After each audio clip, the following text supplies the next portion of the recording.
The circumstances of the witnesses being slain and their dead bodies lying in the street of the great city, the author conceived refers to the Jews as politically slain by the Romans and becoming a dead body in the Roman Empire.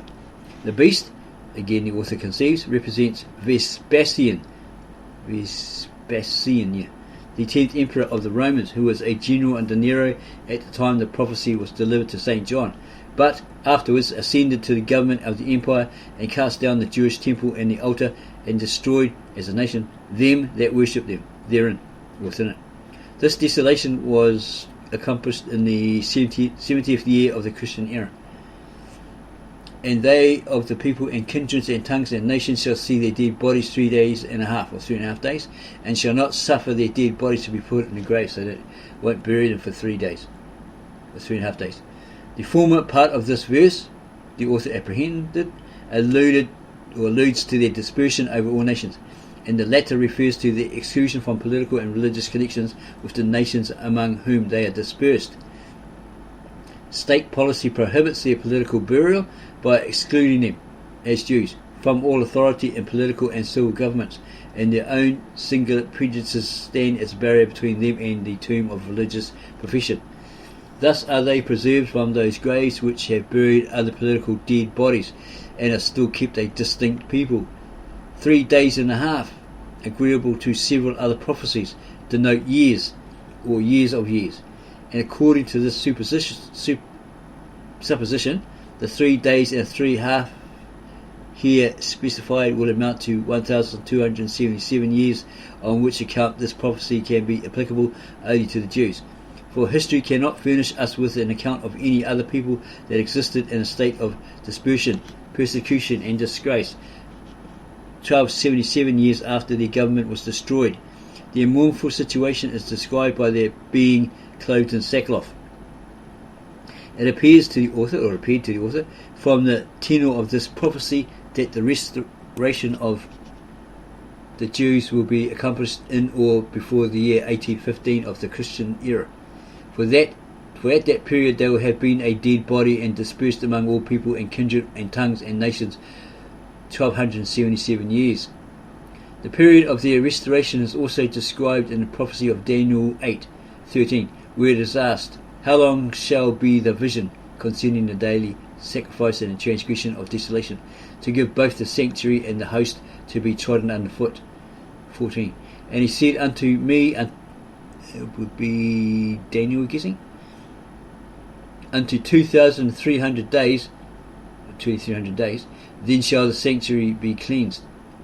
It is evident that the sanctuary means the first temple, which, together with the host, the Jews, were trodden underfoot at the time this prophecy was communicated to Daniel via God, and from the number of prophetic days. It is equally evident that the desolation spoken of extends beyond the Babylonian captivity and includes all the desolations which have since been poured on the Jews. For at the accomplishment of the prophecy, the desolations will cease. As the Jews during the reign of Cyrus, Cambyses, Darius, Xerxes and Artaxerxes, Longimanus, enjoyed their liberty and, assisted by those monarchs, rebuilt the city of Jerusalem and were increasing in strength, population and prosperity. This part of their history, which forms an interval of nearly 100 years, cannot be included in Daniel's 2,300 days of desolation. On the arrival of Nehemiah at Jerusalem in the 32nd year of Artaxerxes, Longimanus, and it's got a footnote indicated there, and it says down the bottom, although there is some confusion between sacred and profane chronology respecting the reign of Artaxerxes, yet it is evident from the testimony of Eusebius, Thucydides, Cornelius Nepos, and Sharon of Lampsacus that Xerxes was slain by Artabanus, the captain of his guard, and Artaxerxes, his son, succeeded him in the 460th year before the Christian era. For the banishment of Themistocles, which took place in the beginning of his reign, is placed towards the end of the 76th Olympiad and near the 280th year of Rome. Therefore, the 32nd year of his reign is the 428th year before the Christian era, and 92 years from the first year of Cyrus.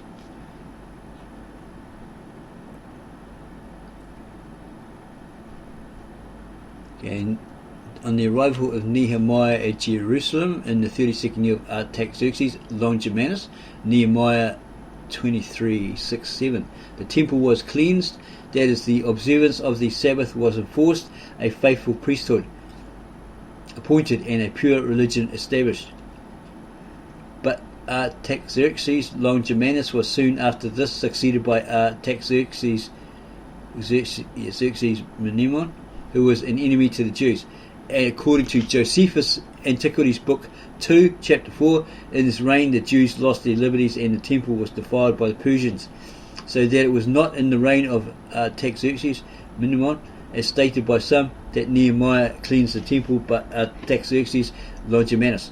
For Eliashib was then high priest, but in the reign of Artaxerxes Menemon, according to Josephus, his grandson John was in that office, having just succeeded his father. Judas. The occasion of the Jews losing their liberty and the temple being defiled by the Persians was from John killing his brother, who opposed him in the priesthood at the altar. The treading underfoot the sanctuary and the host therefore commenced again at the death of Artaxerxes Longimanus, and has in reality continued ever since.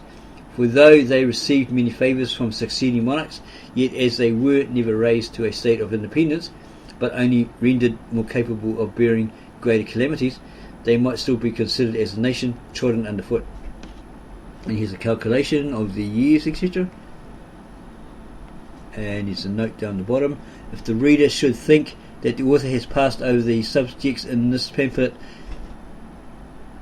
too superficially, the author would inform him that he had considered them at large in his intended publication, and would make his opinion public on Daniel's 70 weeks at a future opportunity. In the 12th chapter of Daniel, verse 6, it is asked, how long shall it be to the end of these wonders?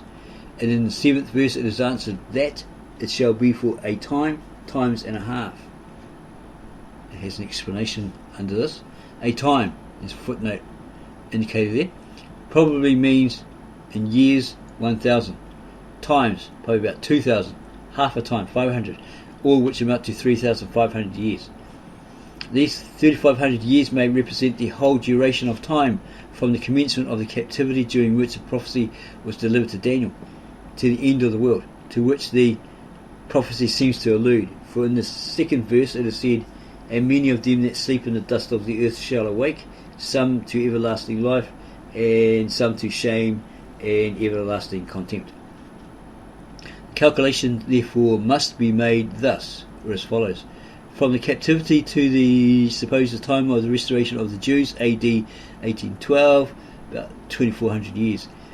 For the millennium, 1,000. From the millennium to the end, 100, so equals 3,500. This refers to the duration of the world, which is supposed to be divided into 7 of these periods.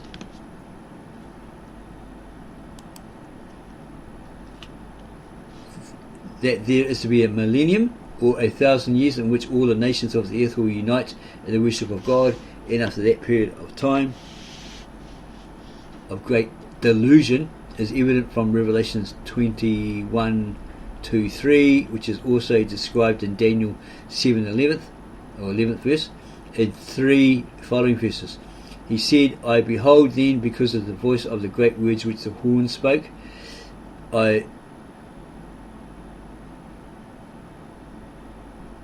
we basically beheld, or he saw, he looked and he saw,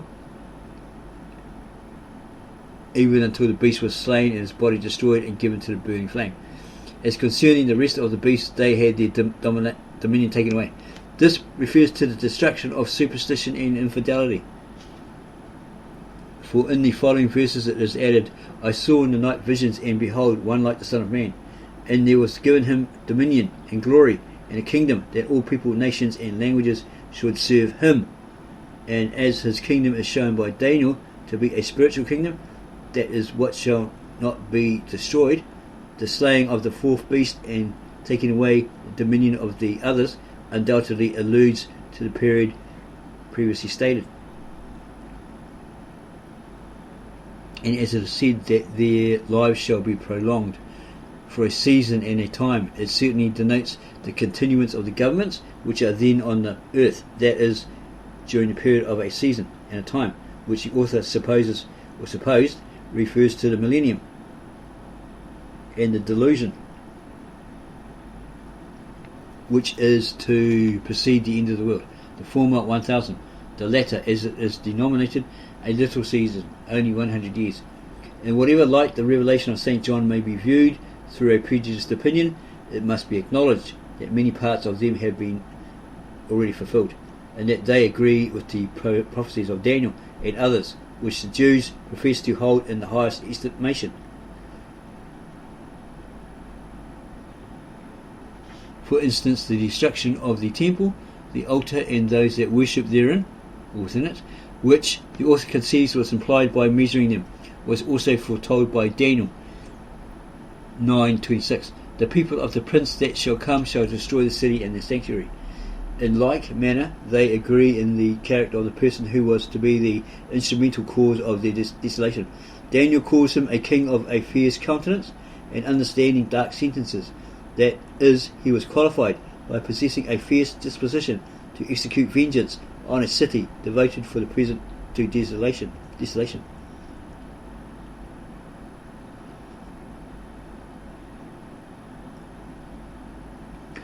By his understanding dark sentences no doubt implies that he understood those predictions which he was appointed as an instrument to fulfill.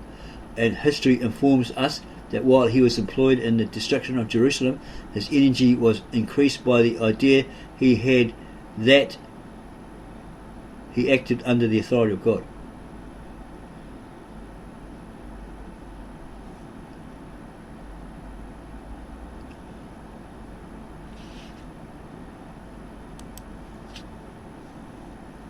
In the Revelations he is called the beast that ascendeth out of the bottomless pit.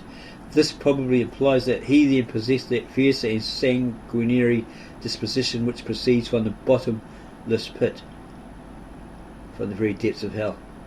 Possibly, that's what it means. Wicked men are sometimes said to be of infernal extraction. Judas Iscariot is called the son of perdition.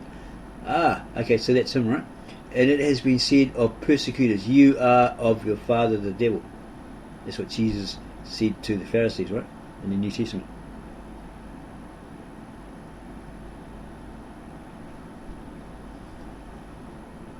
The correspondence between the prophets in the Old Testament and the New Testament is clearly proved by the two witnesses being slain and their dead bodies laying in the street of the great city, and they of the people and kindreds and tongues and nations seeing their dead bodies 3 days and a half, or 3.5 days, and not suffering them to be put in graves or buried. Right?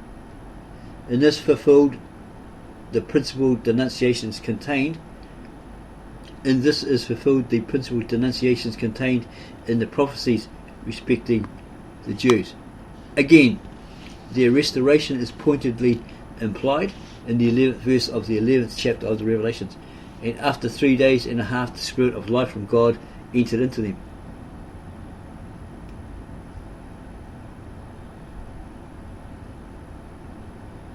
And they stood upon their feet, and great fear fell upon them which saw them.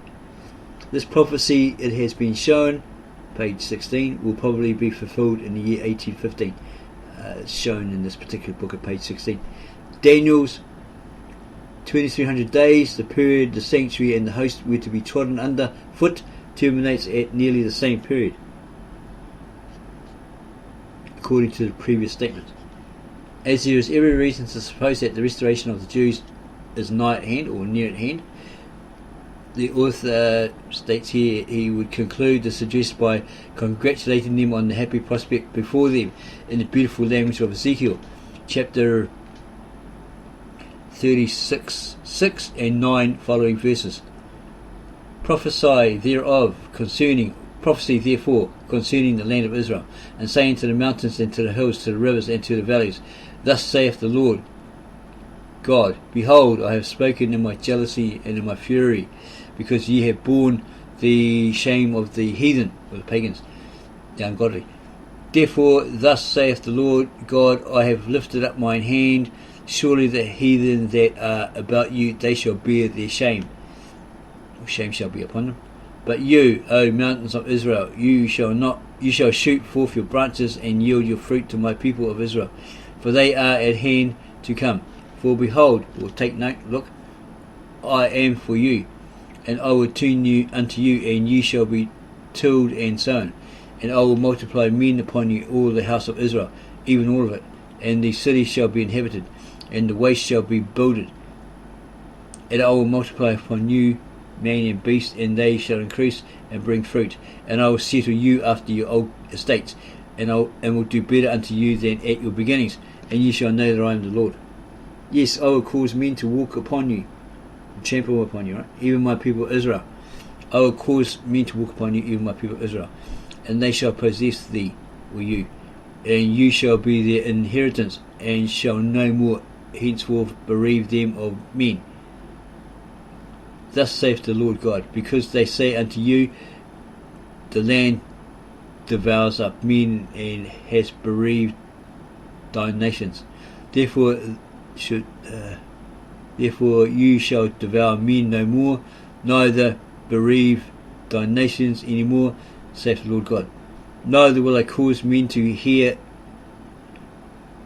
in you the shame of the heathen any more, the pagans, neither shall they bear, I'm sure that says bear, the reproach of the people any more, neither shall they cause thy nations to fall any more, saith the Lord. The end.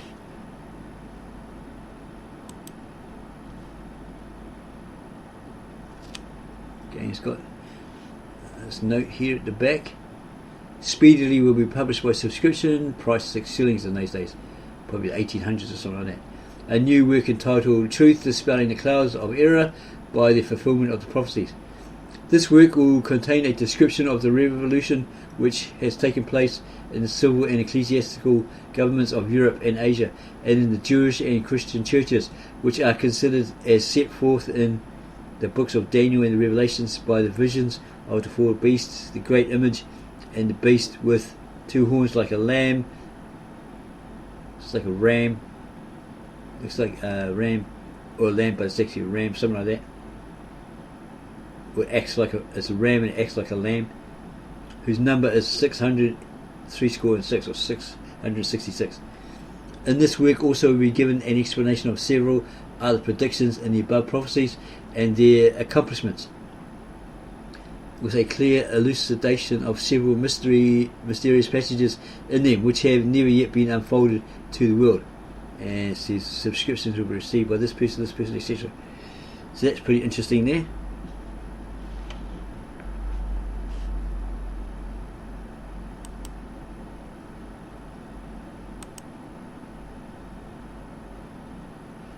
So if you like this video in regards to this book,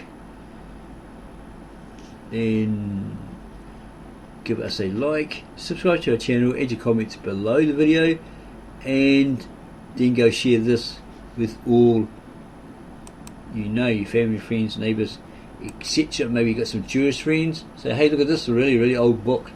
What do you think of this? Yeah, sit around, have a cup of tea or something, you know. Talk with them about it, invite them over, talk to them about it, and get their view on it.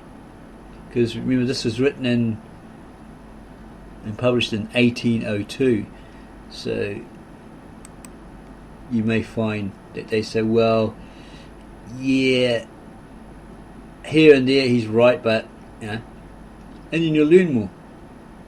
You come to realise, okay, about these people and how they're, like, you know, chosen of God, etc. originally.